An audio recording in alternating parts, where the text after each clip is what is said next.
Hello, my name is Scott Nelson, and I am from Millbury, Massachusetts, and I am an illustrator, a cartoonist, and I work at the Worcester Art Museum as one of their instructors. And I'm here today in the beautiful downtown Grafton, Massachusetts to look at the beautiful area and decide what scene I might want to paint. I'm not going to be painting here today. I'm just going to be looking at the scenes and trying to figure out what would be a good composition that would help me decide. So I'm going to be traveling around the common in the 360 degree view and see what kind of jumps out at me. And I'd like you to take that path and that journey with me, and I'll talk about what I'm doing. All right, I've checked out a scene, and I think I'm interested in looking this direction. The thing about rendering outside images, or when we work in plein air, is often there's a lot to take in. How do you digest all this information around you and minimize it?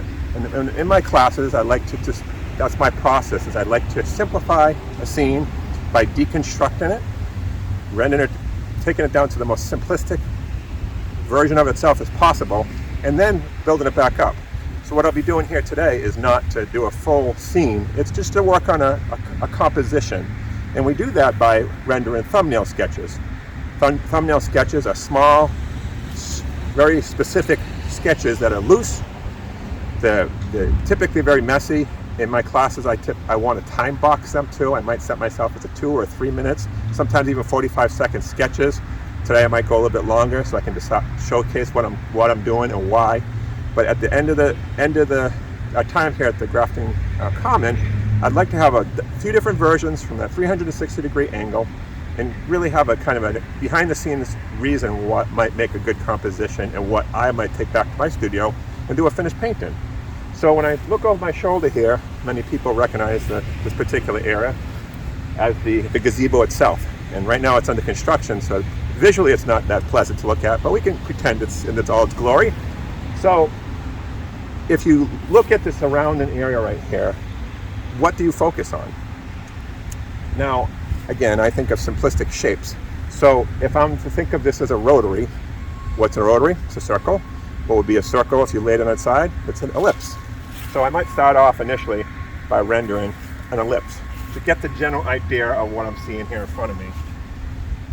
Now when I do go out and work in plein air, I often sit in a chair and I have my easel on my lap. A pad of paper or pencils on my lap.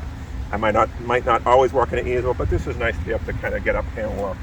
It's also a little chilly today, so making sure my fingers work. But I'm going to make sure I can have it straight enough so I can kind of get a good idea. And I'm going to start off again as that ellipse. I'm going to make a simplistic shape that's just going to give me an indication of what that scene of the rotary is behind me. The arc, the contour line of what we're seeing in that road back there.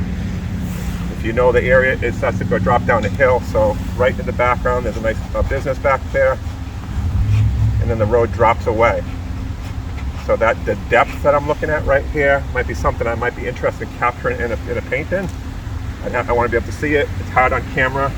I can see cars drifting over the area, and that might be something I might want to even add in, the reference that there's an actual vehicle going over the distance.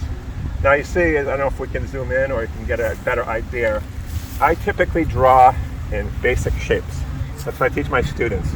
I'm not going to draw a full vehicle. I'm not going to draw a full tree. I'm going to look at this tree right here and think of the tree trunk and reduce it down to a simplistic patch, which might be a long rectangle. When I look at that tree canopy, instead of drawing every single leaf, I might think of that entire tree canopy as an oval, and that would represent the tree canopy, and later on is when I would add in the details. The nice thing about thinking of things in 3 dimensions too is it also gives you a light source.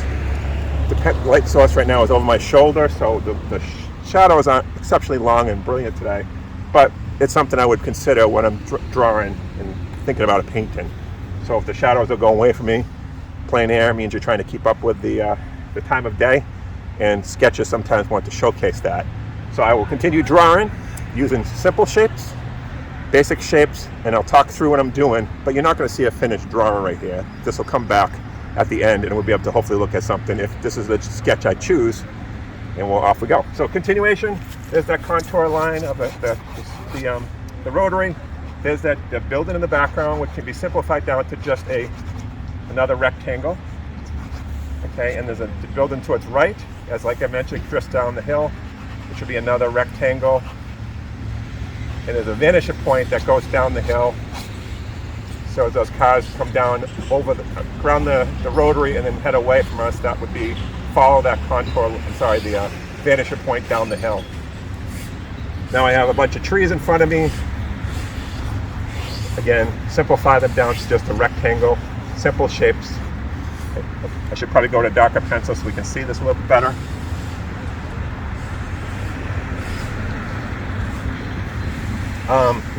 And as what we think about the Grafton area, as we see the gazebo.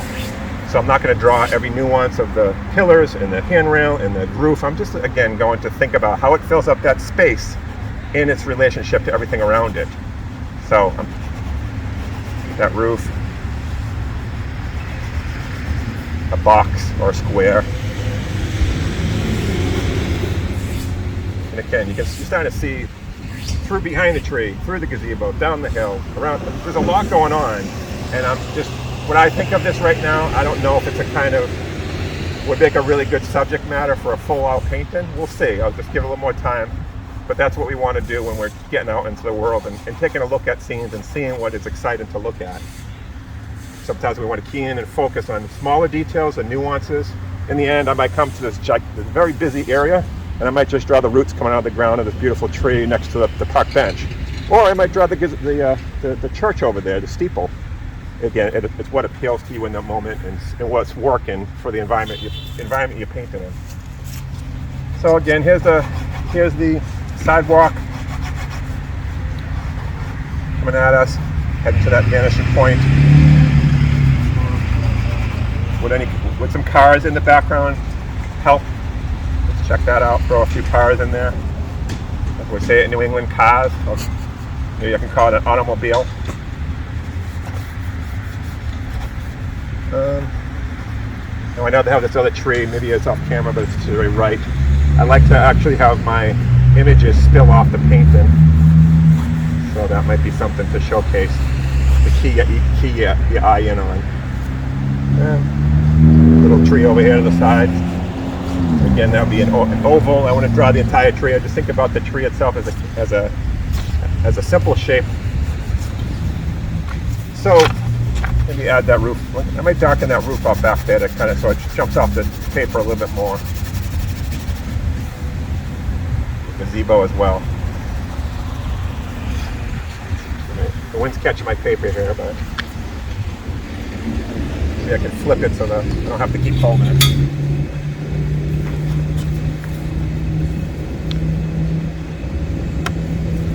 There we go. Work with the conditions as they present themselves. All right. Apologies, we have some leaf removal going on over here, so I'll try to talk up loud so you can hear me. But am I loving this particular scene? I'm not. There's enough happening that it's not really making me excited to get out here and take this to the next level. I might be able to continue to work at it and eventually find the rhythm or the scene and with extra details. But really, when I'm trying to draw something that's going to really make me happy or kind of scratch that inner itch, make me really be happy and excited to get out there and paint, it has to be something that jumps off the paper or off the canvas that says, I can't wait to do this. And so far, it's not really happening. Can I add extra values to this to make darken up spots, and maybe that'll also pull my eye in, maybe. Now, often you walk out there and you see if a painter who's on location, they often will use their hands and they frame that scene. And you might think, what are they doing? Because you can create, when you look in the world, when so much is going on, how do you frame your painting? So do that. Take that opportunity yourself and walk around. It might seem silly, but put your hands up, frame them, and see something. And then it's composition. Now look, does that work? Does this work? Does that work? That might be, again, a good way to take in when you're such a busy area. How does it apply to you? Now I'm standing here at my 6'1" height, and we call that eye level. So I am also, as an illustrator, that's what I do for a living. I'm always looking for interesting scenes. More often than not, I like to think of a bird's eye view where we're looking down on a location, or maybe a worm's eye view where we're looking up at it. So if it was a covered bridge, I might actually get down on the bank and look up underneath the bridge to see the girders. Or if it's maybe I'd like to go knock on the door over there and ask if I can climb up into there on the roof line, or look out the window and draw down on the same scene I'm looking at. Maybe that's going to be something that's going to work for me best. But right here at eye level, so far not so good. So I'm going to relocate and go to someplace else, and maybe when I go back to the studio, this will be the kind of thing that I'll be excited to paint. Right now, I'm not feeling it. So onwards and upwards. And we're back. How are you? Across the comment, what caught my eye, and I mentioned it just previously, is I like the idea of, as an illustrator, of different scenes. High, low, sideways, just whatever is interesting. So again, we were further over, hard to see on camera, but I knew this was going to drop off, so I came over here and I looked back at this scene, and I like to put telephone poles in my paintings for some reason, or my illustrations. If you look at them too, they're always leaning, none are straight. That's a good vertical format that can kind of catch your eye. So I always like visual verticals and horizontals, things to break it up the composition. So I walked over here, I was getting a repetition of exactly what I saw over there. It's just too much. I can't lock in on anything that would make an interesting painting. I have actually painted this area before, and maybe I can get a chance to show you that full painting. And I shot a different angle over there, and it was a winter scene. The winter is great because it also has snowbanks, big bulky items. It had, everything was kind of blown out. There was no tree foliage. So there was a lot less distraction. Long shadows into the snow, my favorite. Very, very fun to paint and to draw too. But you're not seeing that today. So I didn't know until I got over here what was going to make the painting. But then, when I looked to this direction, I saw, as the road comes up here, and I always forget the name of this road, but as it comes into it, we have an intersection, a lot of different things happening. I have a big tree canopy, I have the church behind it, I have some lines being pulled into your eye that take you one way and then lead you another way, and that's what we want to do when we're painting, is to lead the eye. Okay? You can look at something, it can have a lot going on, but you need something to focus on. And that's what might be of something I might see over here. Can I focus with that horizontal or 45-degree angle as road coming in over here? Let's give it a try. And you don't know until you do it. So I'm going to do another quick sketch, time box myself. If I'm not feeling it in 2 or 3 minutes, I either move on, try it again, or reposition, which is probably what I'm going to do. So off we go. So again, I'm taking my focus from this direction. Now I'm looking this way. Simple shapes, that tree canopy, once again, we're losing leaves by the minute. Well then, it's now just going to become a simple shape of an oval. Light source, this is one of those weird paintings where I'm looking at the light, so it's a bit backlit, so that we'll talk about shadows in the coming minutes. But just going to look out from some distances. Now, if you're doing portraits and you talk about gridding and trying to check facial distances from the eyes to the nose, from the nose to the lips, from the lips to the chin, I'm essentially using the same technique here as I draw. I'm looking at that tree trunk over there, and I'm thinking from the distance of it, where the base is, to where the tree canopy might start. What's that distance? I don't have to be perfect, but at least I want to be close. The road is now coming in, as I mentioned, at 45-degree angle. That might be of interest. I'm going to pull my eye this way. Now I see it kind of cuts into the parking lot that way, it goes that way. That's a zigzag approach, that's always kind of interesting to capture. Okay, there's the back of the parking lot. Now behind here is the tree, the church, apologies. I am typically, when I'm sketching too, I'm trying to put down graphite. I'm using the side of my pencil. I'm not being linear with the tip of my pencil, because we're not trying to draw. We're trying to almost, as if I was a painter. You often see painters.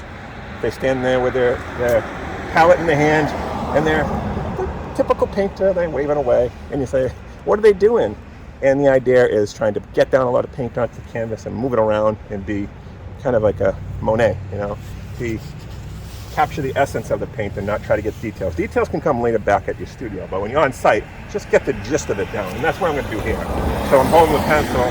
I'm actually using a lot of the graphite, trying to just capture the side. So maybe looking over there, I'm looking at the front of that church right there where the pillars come up. Might be again a vertical interest. Right in the background, you see that the church steeple's going up. That's a nice thing to capture. that roof line right there. Start to add in a little bit of the elements of a color value to it, to bring myself, now that this sketch is starting to come in together, those windows, stairs that come up to it, okay? I see that road going away here, and then behind the church is another building. And that's something about, too, is when you're taking in plein air, you don't have to draw every single detail you see. You're allowed to make artistic decisions. I don't want that trash truck there. I don't want that random whatever on the side of the road. Get rid of it. Because guess what? Nobody's going to come over your shoulder and say, hey, I drove by that place you painted and I don't see that random lawn chair. You can get rid of it if it doesn't help the painting. So the house is behind that, church back there. I see them. What I would think about doing is just making a slight suggestion that there's a something there to fill up that void. But I'm not going to worry about drawing every detail of that, every window. There's a stop sign back there. Do I need to add that in? I don't know. We'll see. But, all right. Again, simple shapes. That dirt mound right there, the circles where the flag post is, can be right there. Is it going to help the painting? I don't know. So, and then we get the road coming up too. Right in front of me. It's a hill. So, there we go. Now, you might look at this and say, it's scribbly, and I want that to be that way. I want my lines to be intersecting. I want to work fast. I'm not trying to be particular. I don't care. If you were, let's say, go back to school days, and you were taking on an open note test, you're allowed to make your notes and have them during your test. That's what I'm doing here. When I'm exposed myself in the environment, and I'm feeling the wind and the bugs and the rain some days and the snow, you kind of really immerse yourself in that scene and you remember the conditions. We have this thing called muscle memory, and it's constantly being fixed, strengthened, I should say, when you are working out in the environment. This would be the kind of scene right here, because I think it might be something I would be interested in painting. I might tighten it up a little bit more. I'm going to take a picture of it too, so I know where it was. I'll go back to my studio, and if this is the choice I decide to make, I'll work from a combination of this sketch, my memory, in that picture. So am I going to do the entire painting here today, or maybe not? Will there be times that I work out there on a beautiful day and bring all my paints? I have, and I do. But this, again, this is how I set a scene. And again, looking at what I'm thinking about, having that road come in here, goes to the parking lot there, your eyes being led here. Everything is being kind of led in that direction. Your eye is coming up this road, that's a nice visual to take your eye for a ride. And that's what you want to do in a good painting. Not just a stagnant view with nothing going on. Make it interesting. So I'm going to take a picture, pull my little camera out here, shoot on my phone, and then we're going to move on and do another one.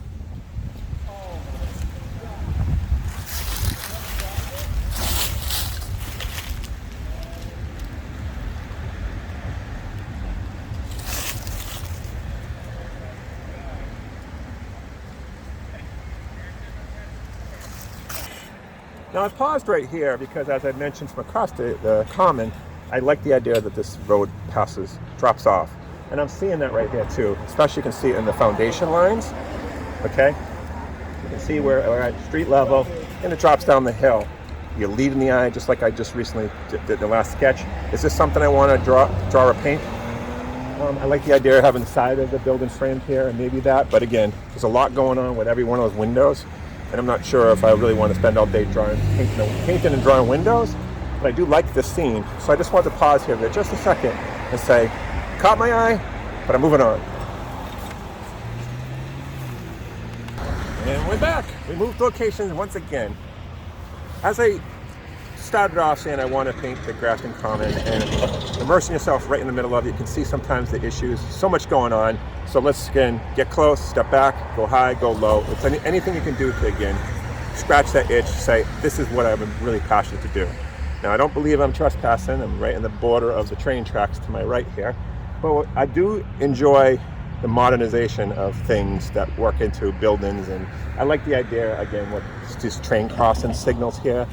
This might be something I would be intrigued by. Is it too much to try to turn that into a painting? Could it be part of the corner? Do you want to illustrate every nuance and every detail to those, is that something? Again, I'm an illustrator, but when I'm doing a painting, it's a little bit different discussion. So I move to the side, I'm looking back at still at the common, it's still going to be in there, but you can see less of that circular rotary. So I don't know if it would sell it as much as the Grafton common, but I came over here for a reason, so let's get drawing. In this case, I'm going to do something a little bit different. I talk about a thumbnail, and so far today, I haven't done this where I actually gave myself a canvas to draw in. Let me flip this over. Sometimes it's good to actually frame your work in an outline. This natural border here gives you that framed scene we talked about. Rather than using your paper,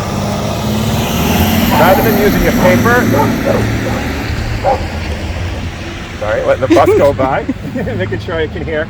Rather than using my hands to frame, I'm going to use this box right here to replicate the same thing. Okay, that train trestle right there, the signal, get that right in there, right there.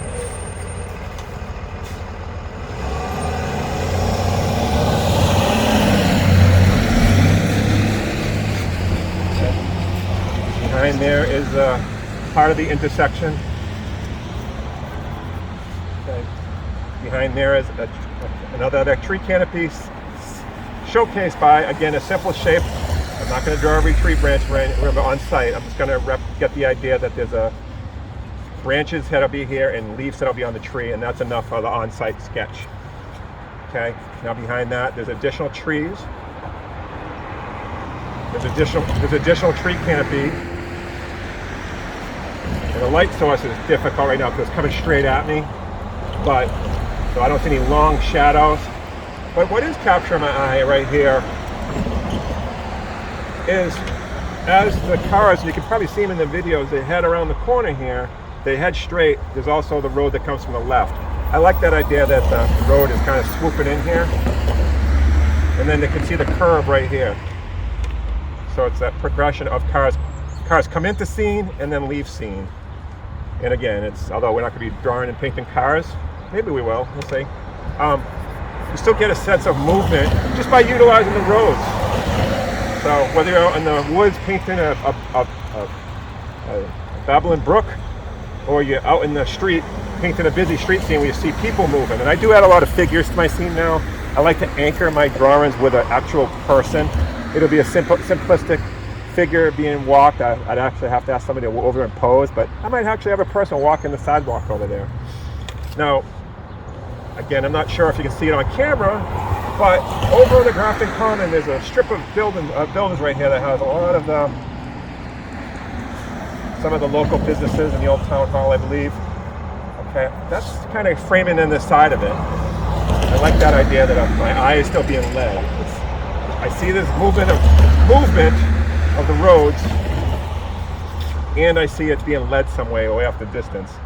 So there's a lot of things of interest right here that I'm intrigued by. And again, these sketches that I'm doing right here, they look very scribbly, and I'm okay with that. I really am, because this is not where I'm doing my work. I'm just doing a composition. Is this a good composition? Yes, it is. Okay, good. I can now waste my time. If it's not, I didn't waste anything but 3 minutes.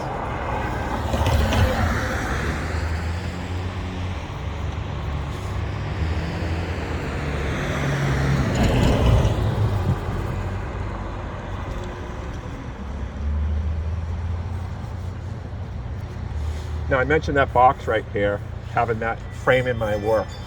Is that something that just because I drew this box, it has to be that size? I could actually take the painting further over. I say, no, I want to actually add in this bush over here. I don't think I'm going to. And then over here, I'm going to have the side of this business over here, this old church. Do I need that over here? I can work outside that box and come in. Or I can come in later on and say, you know what? That's going to be my painting. I'm more interested in just this. That's what I'm more interested in doing. Maybe I want to draw more of that building over here in this time. You're allowed to constantly be checking and adjusting and making decisions on the fly. And that's the beauty of making the site compositions. So once again, I'm going to take a picture from right this location, and I'm not sure if this is going to be my choice, but you never know.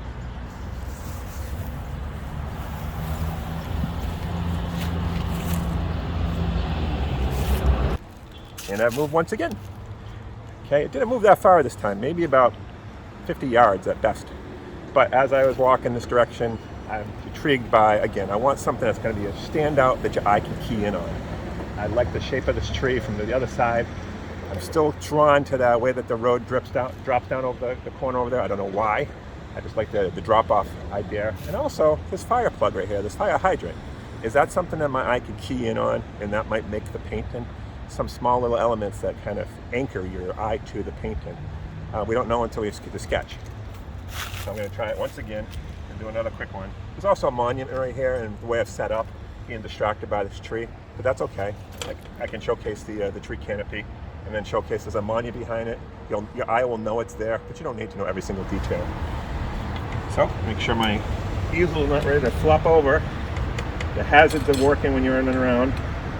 I've actually set up right in the road here too, so hopefully nobody parks on me. But I'm gonna once again give myself that composition thumbnail box and do my best to work with inside it, and if I go outside it, that's okay. So, off we go. Big shapes I'm looking for too. I see a triangle shape there where the road comes in and comes to my left. That's gonna indicate where that grass or covered with leaves is right there, nothing more. Big shape, that's all I need. Road. There's that building.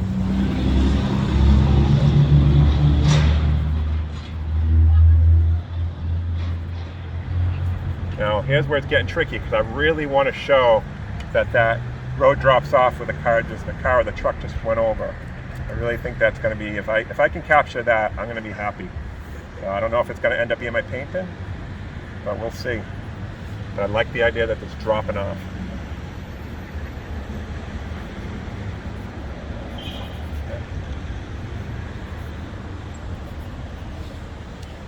So,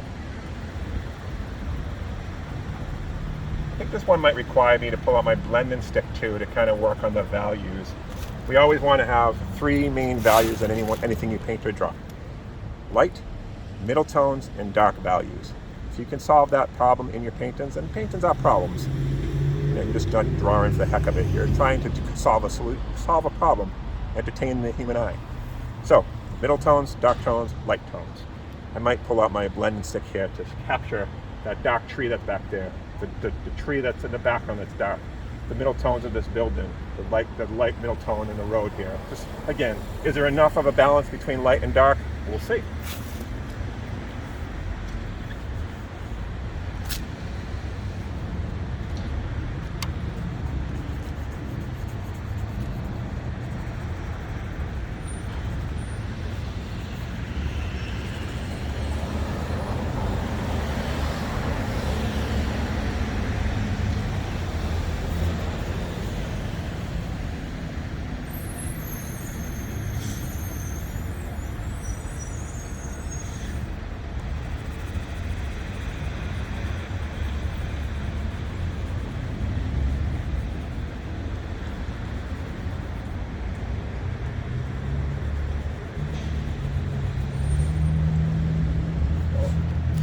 I have this monument right here that I like the idea that's going to be there, but I don't know if I have to show every part of it.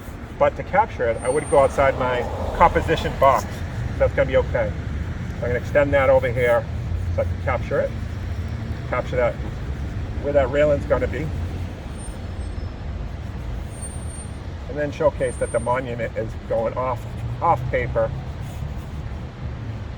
behind that tree.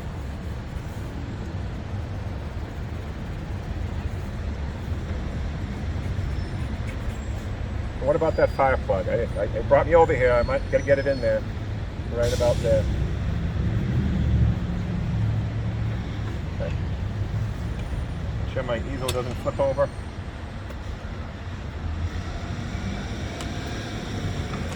I'm gonna pull out a blending stick right now. And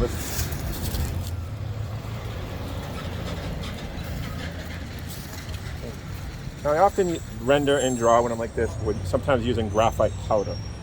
Okay, if you've never used graphite powder, it truly is what it is. It sounds like it's the powder, the residue of pencil shavings. You know, they do make them in different shades. But on site, I will sometimes actually bring this to work on my value when I'm thinking a sketch might be going the right direction. We'll see. And if you can see that, it's literally just graphite powder. Nice to work outside because you don't want to inhale this stuff, but it will give me the opportunity to actually add a little bit more of a painterly technique without actually painting. So I'm going to use my blending stick. If you've used these before, they're shading, I call them blending stumps. Let's come back in and start to think about ways to darken up that value right there. I see some long shadows from this direction that I wasn't seeing because I was looking at the sun. I like the idea of the shadows pulling my eye.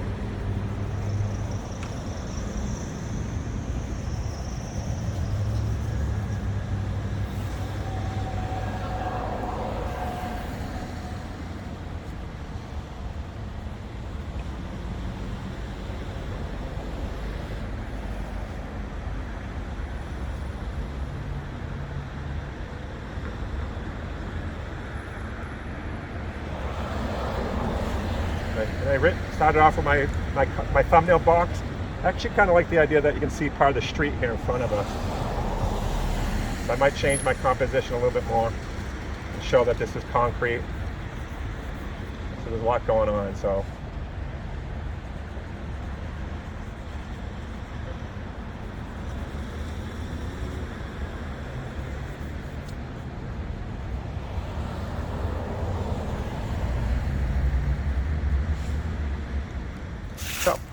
I think we're at about 3.5 minutes. And do I have a full paint in here in front of me, a full drawing? No, I don't. But I still have something that I think I might be able to work with, at least be aware of it, because I've immersed myself, like I've been saying. I get an idea, light direction, shadows, and once I settle in, I won't forget those things. I'll take that picture, and these moments will come back to me, and they will to you as well. So let's move on to yet another location, because it never stops. Okay. The beauty of when you go outside to do some sketching and decision making for if you're going to work on a painting is you never know what's going to catch your eye. I have to be honest. Sometimes I am attracted to nautical themes. Sometimes I'm attracted to scenes like trains. Well, what do we have here? We have some oil trains. What do you call those, Lisa? Oil train sounds good to me. Well, we've got some box cars of some sort, but they're the cylinders. Visually, they're interesting, and I don't want to be right up on top of them because I like the idea of the train tracks leading your eye to them. They're on a different angle, but you're going to look straight down the composition to them. Is that something that's going to be good? I'm not sure, but you don't know again until you sketch it. So, why don't we flip things up to this time? Instead of doing so far I've been doing a kind of a horizontal format. Let's make this one more of a vertical. So how do we do that? We just change the shape of our thumbnail sketch. Again, the framework I'm doing right here is always subject to change, but it's still going to give me the idea of what I'm looking at. Earlier I mentioned a vanishing point. So we can actually think about a vanishing point right there where everything leads that way. And I'm a little askew to the camera. So here's one of my rails. Here's another one of my rails. And then we have a crossing right here where you'll see random cars go by. Okay, now we have the train track itself behind it goes around a curve. And again, if you sometimes take a photograph of something, you don't really see it until you show up on site and see it. You might not even see a photograph that shows there's a curve in the train tracks. So it might not make sense until you arrive. That's why it's good to get out and do sketches. So please get out there and pick those times, do those 3-minute sketches. So once again, I'm thinking about those. I should know what these are called. Call them oil tankers. Okay, get the idea that there's, I think, 4 or 5 of them located next to each other. Just want to draw an articulation of cylinders. I'm not trying to draw the details. I'll capture that with my camera, but I want to get an idea what angle they are. I see that there's a train crossing light right there. There's even that train crossing X right there. That's always important to have a train crossing. I like that. Interesting. We have the tree line behind it that leads your eye. And then we have on the left-hand side, we have a light pole. And guess what? That light pole is not straight. You see it? Let me know if you ever see a straight light pole. Here in New England, they're always crooked. If you draw them straight, go out there and if you paint them straight, go out there and give them a little wonky, a little push over. So I like to add that a little bit of an embankment right here too. An embankment right there. There's a parking lot right there with a car in it, but do we want to put that car in there? It could, probably just maybe the beginning of the bumper or the beginning of it to kind of showcase that it's where it's an environment. That might be helpful. Or we can just chop it out. We don't need it. We'll see. So I'm going to go back in there, add some of my values.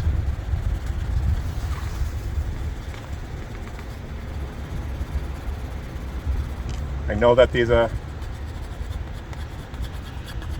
horizontal pieces of woodwork that'll come back in later on if this is the paint I go to kind of showcase them. They extend past the railings too. Make sure you capture the small details that here's the railing and then the piece of the wood that go beyond it to support the rails actually go beyond that. So again, you might think, oh, I know what a train track looks like. You don't really know until you go and take a quick look. Again, that's why I'm doing this fast little sketch here. So, I think that's, oh, guess what else? I just noticed it. I am a sucker for not only light poles, but also for electrical lines. And I just noticed there's a whole bunch of them. So there's one that comes to my right hand shoulder that goes right across the scene. Right there, boom. And there's 2 or 3 of them that go this way. Okay, how did I miss those? There's electrical lines galore. I don't know, I'm starting to like this scene right here. I started off looking for the Grafton Common and I end up on railroad tracks. You never know where your day is going to take you. So,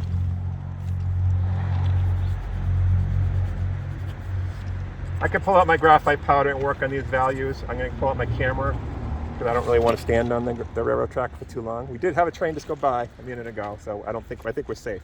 I don't suggest that we stand on railroad tracks, but sometimes you got to get right in there and get stuck in. So, there we go. There's yet another sketch. I think we're on number 5 now. Is this working for me? So far, this is the one I like the best. Don't tell anybody. But we don't know. We'll see. So maybe one more. Let's go do one more.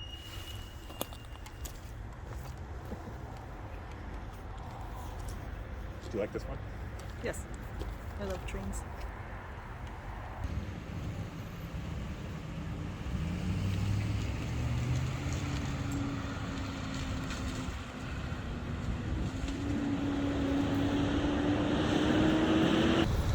New location. Yet another thing that caught my eye is we have our statue here of Jerome Willock from Grafton's Historical Society. I'm sure would know a lot about him. I need to learn him. Once you kind of immerse yourself, you might as well learn who you're painting. But I like the idea of the patina, this green color against the orange background of this tree again.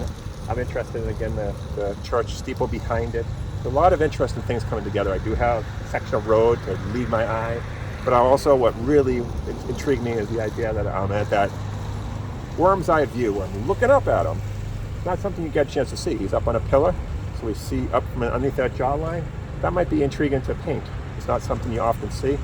And after walking this entire Grafton Common, here we go, I wouldn't have noticed because I've driven by here many, many times and I didn't think from this make a good painting. But when you get out, when you anticipate, when you kind of walk around and feel the area, you'll see these things that you don't see when you drive by in your car. So get out there and walk and check it out. Composition-wise, once again, I might go with a vertical format. I think that would lend itself to kind of give me the height of them looking up at them.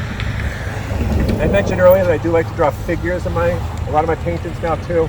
And although this is a kind of an unnatural figure, not a human, I like the idea that it showcases the human form. Interesting. So, again, I'm not going to spend a lot of time drawing the anatomy of Jerome here. But let's get the suggestion that this is his form, this is his hat.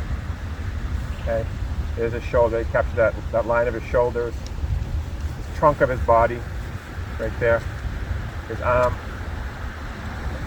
folded up with that jacket hanging over. He's using a cane. Okay, but what I'm interested again is because I'm looking up at him, I want to make sure I kind of see those contours of happening underneath that hat. How am I going to capture it with it? I'm looking up at him. I want to be below it and looking up. it kind of tapers away. So I think if I could pull this off, it might be an interesting painting. Again, I'm checking distances from his coat to his boot. Check that distance, and then from his boot, where does that in relationship to the tree? And from the tree, where is that in relationship to the pillars of the church that I'll be drawing or painting behind it? Okay, it's all that when you're thinking about distances on how to capture a likeness or a scene, it's good to recognize points of reference. So I started off there with his hat, okay, and then as I move down, I'll then get a chance to see how to relate this object to that object and that object to this object. And it's a little bit better when you're right on site versus being just from a photograph. I am still in my composition. I'm going to weigh heavily on this side of the paper too. You don't want to center some things. You don't like. If I was to just do a painting or a drawing of just him, I might want to center him. But this is a landscape. He just happens to be in it. So should he be the main focus? Well, yes, but he doesn't have to be in the center of the canvas. He should be off to the side, in my opinion. So I'm going to kind of chop that in a little bit more. He's now being pushed over this way. See if that helps. All right, back to it. There's a road that comes down here. Leaves your eye, and then that church behind it. Vanishing point that kind of lends itself that way. So if the roof line goes that way, the foundation will go to the vanishing point too. Our vanishing point for that direction, probably way over here. So our line should subsequently go that direction. This goes that way, that goes that way. That way you capture as the building drifts away from you. That's what you're looking at. So let me look here. When I drew my line, I drew this top line for the roof line up way up near his shoulder. The way my eyes are, it's actually way down here. I was way off. So I gotta lower that. Okay? Fix that. That's better. Now get the front of the church right there, that where the steeple's gonna go. Get those pillars in there. Then the roof line comes back this way. And I'm still high. The way I'm looking at the top of the roof line, it's down near this coat. I have it up too high. I'm way off somewhere. I gotta fix that. There we go. Get that there. And you can see, I keep going back to it. This is a scribbly mess. I recognize that. But if I was trying to be perfect, it would take me forever and I would still be wrong. Make the mess, make the changes in the moment, fix them, tighten them up a little bit, take a photograph and move on. Okay? Don't waste your time trying to be perfect on site. That'll kill any drawing. You won't even want to get back out again because I wasted 6 hours and I don't like this painting. I'm gonna waste 4 minutes doing a quick on-site sketch. That's never time wasted. Back to it. Side of the those windows here. Now I have a sign here that says no trucks over 7 tons. I'm going to edit that out there. I don't need that there. It's not going to help the painting. So I'm just going to, it's covered right now by this window. That window is going to be full extension of my painting. Okay, there's a light. Oh, I see it. I can just barely capture. I can kind of peek over here. There's a light pole back there. I like them. But from my view, if I had a light pole sticking out to the shoulder, it might be a distraction. By just moving myself over 6 inches, it makes a difference. I'm going to probably leave it that way. Now, and on top of this figure of Jerome Wheelock, interesting to draw him. I'm looking forward to it. I'll paint him. I also like this tree. I mentioned before, sometimes you end up just drawing roots. You get close to something and on top of it. I like the idea that that tree is behind us. But to capture in my frame, I'm way over here. Do I really want to extend the canvas over here to include that tree? I don't know. But you can see that this branch comes from off camera. That branch leads us into it. You know it's a tree. You've been looking at trees your whole life. So guess what? You now know that there's a tree over here that you don't have to paint. The tree branch and the canopy behind it will tell us that. Okay? So all this fauna and these will tell us that there's a tree over there, and your mind's eye will fill in that rest. Okay? So You can see that I'm not trying to draw individual leaves. I'm just trying to draw in a value. In fact, I should probably pull up my blending tool to really kind of do this justice. Give me a sec.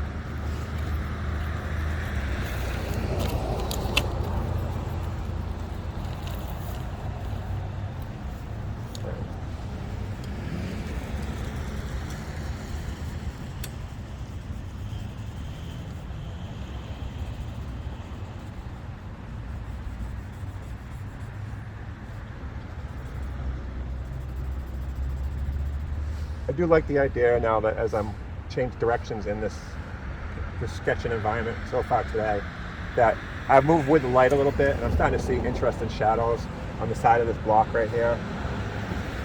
I like the idea that this is in sun and that's in shadow. It helps fill that need for me to have strong light, strong darkness, all the different values that I like to represent in my paintings. And that's about it.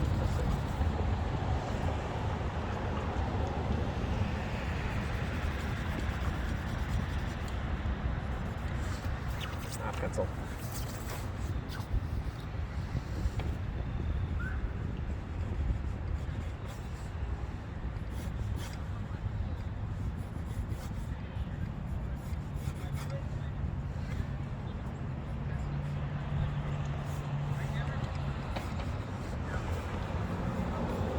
You can't forget too, behind there is the church steeple. From the way I'm drawing it, I'm not going to capture much of it, so maybe I need to shift it over a little bit to capture just the edge of it. But yet another thing that spills off my canvas composition would actually lead the eye up. That's actually a good thing.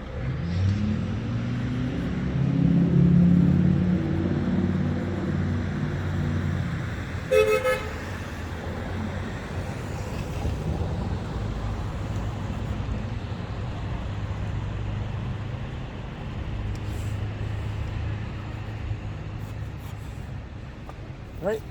I think I don't want to overwork them too. If you kind of futz with it too much, you lose it. So far, we've done, Lisa, what do you think we did? 4 in the common area, then we did the train tracks, and now we're over here looking at Jerome Wheelock. I think that's 6. I probably could do another 6 more, and I probably should do another 6 more, but what I was hoping to do today is when you look at a busy scene, a lot going on, what to look at, let's revisit. Big shapes, okay? Simplify it down. Deconstruct simple shapes. Rectangles, a tree trunk becomes a rectangle. The canopy of a tree becomes an oval. Lights, you can put in the leaves and the branches later on, but on site, simplify them down. You see me doing it. Like the values. I'm starting to add them in a little bit here. I'm losing my tip. I don't know if you can see it on camera, but I'm losing my little point of my pencil. I should sharpen it. But I'm thinking again about how to capture some visuals that are going to kind of send my eye in different directions and going to help. So again, on site, capture the light, dark, middle tone, and lights. And then be okay with it. Step away from your painter for a while and say, okay, lay them all out and say, which one is it? You have your photograph reference now. You have your sketches, no matter how good or bad they are, it doesn't matter. And you also have what was most important, and that's why it's good to get out there, is your memory of the situation. What you experienced. It's a beautiful day, you're outside drawing. How life couldn't be better. But you will remember that. So if, let's say, I decide to go way back over to the 3rd sketch I did, I will edit out everything else in my brain, and I'll lock down the way your brain works. It's like, I remember where I was standing on the sidewalk, and my right foot was a little bit lower, and a dog walker went by. And I remember a car drove by. Oh, and there was I remember the way the shadows went. You will get recall back to that moment, and it'll help your final piece that you wouldn't get if you just took a picture, you work from a picture. So, takeaway, big shapes, color values, get them on site. Get out there and look at different angles from the different things, and number 1, and finally have fun. This is fun. What could be better than being out sketching? And this is embarrassing, but you can see where it's going to go, and my hope is that after this video is over, I have a finished painting, or at least a little bit more detailed drawing that can show you where one of these sketches went. All right? Lisa, do you have any questions? That was great. Thank you very much. I'm going to take a picture of it too, please. I don't know about the railroad, but I might end up doing this one. We'll see.